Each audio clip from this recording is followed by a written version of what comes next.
Ito guys, si tatay. Madalas siya na mamalimos dito. Yan. Tanungin natin. Tay, saan ka umuwi, Tay? Saan ka umuwi? Bahay po. Ah, may bahay ka. So, gusto mo bigyan ka namin ng bigas? Pa. May pangsaing ka na. Ah, tatay.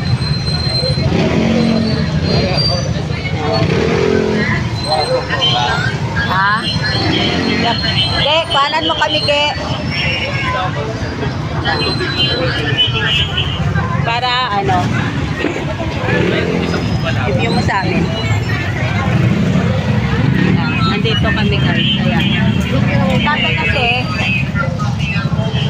madalas na dito. Nakikita siya ni Angge. Madalas siya naman ito. Kaya binigyan natin siya ng 5 kilo.